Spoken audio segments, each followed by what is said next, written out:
अस्सलाम वालेकुम। उम्मीद करती हूँ कि आप सब लोग खैरियत से होंगे। अच्छा, जैसे कि आप सब लोगों को पता है कि 19 जून से जो है 19 जून को जो है वो लेक्चर बायोलॉजी का टेस्ट है। आज 10th है जो कि गुज़र गई है। बाकी आप लोगों के पास 9 दिन है, बल्कि 9वें दिन तो टेस्ट है, 8 दिन है जिसमें आपने रिवीजन करनी है और मैक्सिमम जो सिलेबस है उसको कवर करना है। ये वीडियो मैं इसलिए शेयर कर रही हूँ क्योंकि सिलेबस से रिलेटेड वैसे मैंने एक और भी वीडियो शेयर की हुई थी, लेकिन मज़ीद इवैल्यूएशन के बाद मज़ीद जो है सर्च आउट करने के बाद जो है वो मैं आपके साथ एक जो है मज़ीद वो जो है मुफीद मटेरियल आपके साथ शेयर करना चाहती हूँ, ताकि आपको इन 8 दिनों में और ज़्यादा जो है आप एफ़र्ट करके आप और ज़्यादा बेहतरीन रिज़ल्ट जो है वो हासिल कर सकें। अच्छा, बेसिकली जो सब्जेक्ट स्पेशलिस्ट होते हैं ना, पेपर टेस्ट वगैरह, उसका सिलेबस जो होता है ना वो एनटीएस की वेबसाइट से मिल जाता है। मतलब उसके कोर एरियाज़, जब भी किसी सब्जेक्ट की तैयारी की जाती है तो उसके कोर एरियाज़ को सामने रख के तैयारी की जाती है। तो उन कोर एरियाज़ को जब हम तैयार करते हैं तो काफ़ी हद तक हमें बेहतरीन रिज़ल्ट जो है वो मिल जाते हैं, हम बेहतरीन रिज़ल्ट हासिल कर सकते हैं। लेकिन बायोलॉजी के बारे में कोई ऐसे कोर एरियाज़ वहाँ पे शेयर नहीं किए गए। और वैसे भी पीपीएससी के जो टेस्ट लेक्चरर के अनाउंस होते हैं तो वो स्पेसिफ़िक जो है वो सिलेबस साथ नहीं जो है वो दिया जाता।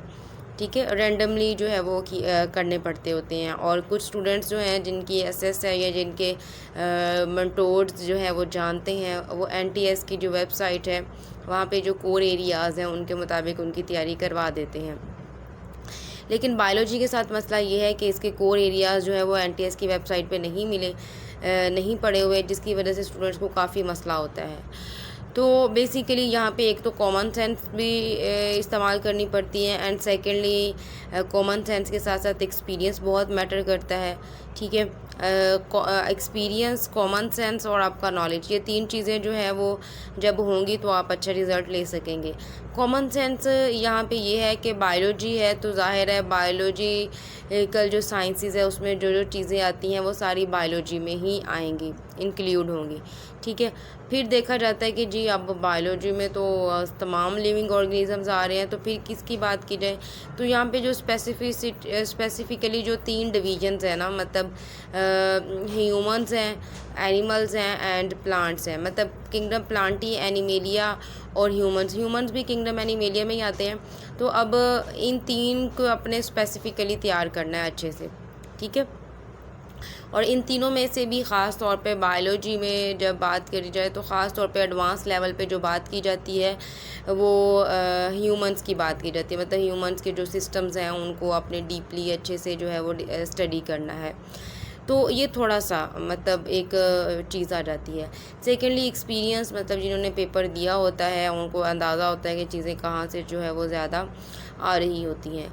तो बेसिकली ये जो सिस्टम है ना ह्यूमंस के, या फिर ह्यूमंस को छोड़ के वैसे ऑर्गेनिज़म्स के जो सिस्टम है एनिमल्स के और ह्यूमंस के, ठीक है, उन सिस्टम से रिलेटेड जो है वो ज़्यादा मटेरियल आ रहा होता है। जैसे कि डाइजेस्टिव सिस्टम है, ये एनिमल्स के अंदर किस तरह से होता है, प्लांट्स किस तरह से डाइजेस्ट करते हैं और ह्यूमंस के अंदर डाइजेशन का क्या अमल होता है।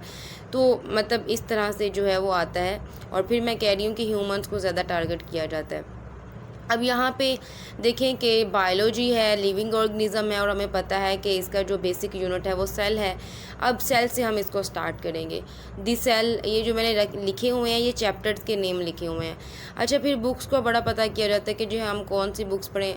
नो डाउट हमें एडवांस लेवल की बुक्स पढ़नी चाहिए, लेकिन पहले बेसिक्स तो स्ट्रॉन्ग करना चाहिए ना। अभी जैसे कि आप लोगों के पास 8 दिन है, अब इन 8 दिनों में आप एटलीस्ट कुछ भी नहीं कर सकते ना, कुछ भी नहीं कर सकते। तो आप अपनी फर्स्ट ईयर और सेकेंड ईयर की बुक्स के जितने भी चैप्टर्स हैं ना उनको थॉरली पढ़ लें, तो आपका टेस्ट बहुत ज़बरदस्त हो जाएगा, बहुत ही ज़्यादा ज़बरदस्त हो जाएगा। ठीक है, अब देखिए सेल से अगर स्टार्ट लें तो दी सेल जो 4th चैप्टर है फर्स्ट ईयर में। फिर अब सेल के बाद है बायोमॉलिक्यूल्स हैं, एंजाइम्स हैं, इसमें डीएनए आ जाएगा, न्यूक्लिक एसिड्स जो हैं मतलब डीएनए, आरएनए, कार्बोहाइड्रेट्स हैं, लिपिड्स हैं, प्रोटीन्स हैं, एंजाइम्स है, मैकेनिज़्म है इसका। ठीक है, उसके बारे में ये चीज़ें आ जाएंगी। अब किंगडम प्लांटी और एनिमेलिया जो उसी फर्स्ट ईयर की बुक में है, आपने उसको अच्छे से कर लेना है और वो बहुत अच्छा मटेरियल है, बहुत अच्छा मटेरियल है। जब आप उसको रीडिंग करेंगे, उसके कंसेप्ट लेंगे और उसमें छुपे जो मतलब वर्ड्स होंगे, ऐसी टर्म्स होंगी, उनको जब आप सर्च करोगे उनके बारे में अपना कंसेप्ट डेवलप करने की कोशिश करेंगे तो आपको बहुत सारी चीज़ें जो है वो क्लियर हो जाएंगी। ठीक है, फिर अब देखिए इसी में जो चैप्टर्स है बायो एनर्जेटिक्स का है, फोटोसिंथेसिस एंड रेस्पिरेशन है। तो अब देखिए ज़ाहिर है लिविंग ऑर्गेनिजम्स हैं तो उनको खुराक का भी कोई ना कोई इनका ज़रिया होगा। ठीक है, और किसी न किसी तरह से जो है वो इनके अंदर कोई ना कोई मैकेनिज़्म हो रहे होंगे जिसकी वजह से इनके अंदर सर्वाइवल मुमकिन है इनका। तो वो बायो एनर्जेटिक्स वाला चैप्टर पढ़ेंगे और उसको आप अच्छे से पढ़ लें। आपको उसके जो क्रब साइकिल है, उसके जो ग्लाइकोलाइसिस प्रोसेस है, आप उसमें कौन कौन से जो एंजाइम्स यूज़ हो रहे हैं, ठीक है, और एक से दूसरे जो मालिक्यूल है वो एक मालिक्यूल के कन्वर्ट होने से दूसरा मालिक्यूल कौन सा बन रहा है, आप इसको अच्छे से कर लें। आपके जो है अच्छे खासे जो 3-4 जो MCQs इससे रिलेटेड आएंगे वो आपके कवर हो जाएंगे। न्यूट्रिशन है, गैशियस एक्सचेंज है, ट्रांसपोर्ट है, ह्यूमन फिजियोलॉजी। ह्यूमन फिजियोलॉजी में आपने ये जो 11th सिस्टम है ना, 11 जो सिस्टम है ना, आपने इन सिस्टम्स को अच्छी तरह से कर लेना है। अब देखिए डाइजेस्टिव सिस्टम है, सर्कुलेटरी सिस्टम है, स्केलेटल सिस्टम है। अब देखिए इनको कहाँ से किया जाए, तो आप सेकेंड ईयर की बुक में चले जाएं। सेकेंड ईयर की बुक में अगर आप जाएंगे, ग्रोथ एंड डेवलपमेंट है, स्पोर्ट एंड मूवमेंट चैप्टर है आपका, ठीक है, क्रोमोसोम्स एंड DNA है, सेल साइकिल है, जेनेटिक्स एंड वेरिएशन है। ये चैप्टर्स क्या बता रही हैं, ये चैप्टर्स जो है वो और होम्योस्टेसिस हैं, इसमें यूरिनरी सिस्टम है। होम्योस्टेटिस में आप यूरिनरी सिस्टम को जो है वो अच्छे से डिस्कस करेंगे। रिप्रोडक्शन वाले चैप्टर में जो है वो रिप्रोडक्टिव सिस्टम को आप अच्छे से जो है वो पढ़ सकेंगे। ठीक है, इसके अलावा अब देखिए रिप्रोडक्टिव सिस्टम है तो रिप्रोडक्शन वाले चैप्टर में हो जाएगा। यूरिनरी सिस्टम है तो आप होम्योस्टेटिस वाले में कर लेंगे। रेस्पिरेटरी सिस्टम है तो ये आपको गैशियस एक्सचेंज वाले चैप्टर में मिल जाएगा। ठीक है, लिम्फेटिक सिस्टम, कार्डियोवैस्कुलर सिस्टम और कौन सा सर्कुलेटरी सिस्टम, ये 3 सिस्टम जब आप ट्रांसपोर्ट वाला चैप्टर पढ़ेंगे तो आपको वहाँ से अच्छे से जो है वो आपकी अंडरस्टैंडिंग जो है वो डेवलप हो जाएगी। फिर मस्कुलर सिस्टम है, स्केलेटल सिस्टम है, तो स्पोर्ट एंड मूवमेंट आप जब पढ़ेंगे और ग्रोथ एंड डेवलपमेंट जब आप देखेंगे तो वहाँ पे आपका एंडोक्राइन सिस्टम भी कवर हो जाएगा, स्केलेटल और मस्कुलर सिस्टम भी वहाँ पे कवर हो जाएगा। ठीक है, डाइजेस्टिव सिस्टम जब आप करेंगे तो न्यूट्रिशन वाला चैप्टर को आप अच्छे से पढ़ लीजिएगा।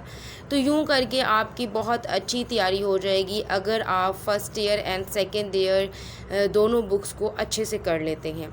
अच्छा, नीचे मैंने जो है सर्कल किया हुआ है, एक मैंने बॉक्स बनाया है रेक्टेंगल, और उसमें मैंने cell cycle, chromosomes and DNA, genetics and variation का लिखा हुआ है। तो ये जो है ना, ये एडवांस कोई भी सब्जेक्ट होता है ना तो उसकी कुछ जो फील्ड्स होती हैं या कुछ टॉपिक्स होते हैं वो एडवांस्ड होते हैं और उन पे वर्किंग बहुत ज़्यादा होती है और उनमें मैक्सिमम उनसे क्वेश्चंस जो हैं वो बनते हैं या पूछे जाते हैं, MCQs आते हैं। तो वो ये वाले चैप्टर्स हैं, स्पेशली जेनेटिक्स एंड वेरिएशंस। ठीक है, आपने मेंडल्स लॉ को अच्छे से पढ़ लेना है। उसकी जो मेंडल लॉज की जो आउटपुट है, मतलब जो रिज़ल्ट्स हैं, उनको आपने देखना है, अच्छे से मेमोराइज़ करना है। ठीक है, आप इनको अच्छे से करें, आपको इंशाल्लाह बहुत अच्छा रिज़ल्ट मिल जाएगा। मज़ीद आप लोगों को कोई मसला है, आप लोग कमेंट सेक्शन में पूछ सकते हैं। ठीक है, और इसके अलावा मैं आपको एक लिंक शेयर करूँगी, वहाँ पे मैक्सिमम 2000+ MCQs हैं और जो कि MD-CAT स्टूडेंट्स के लिए डिज़ाइन किए गए हैं। तो अगर आप एक दफ़ा उन MCQs को भी देख लेंगे तो आपको बहुत ज़्यादा जो है वो बेनिफिट हो जाएगा। ठीक है, बेस्ट ऑफ लक। आप सब लोगों जो है वो अच्छे से तैयारी करें और बस मैं फिर लास्ट पे यही कहूँगी कि आप फर्स्ट ईयर और सेकेंड ईयर की बुक को एक दफ़ा से इन 8 दिनों में दिन रात लगा के रट लेंगे ना तो आपको अच्छा रिज़ल्ट मिलेगा, क्योंकि वो बेसिक्स हैं और बेसिक जो होती है वही कंसेप्ट डेवलप करती है। जब आपके कंसेप्ट डेवलप हो जाएंगे तो फिर सिंपली अगर लास्ट डे में आप जस्ट रिवीजन करेंगे तो बहुत सारी चीज़ें आपको क्लियर हो जाएंगी।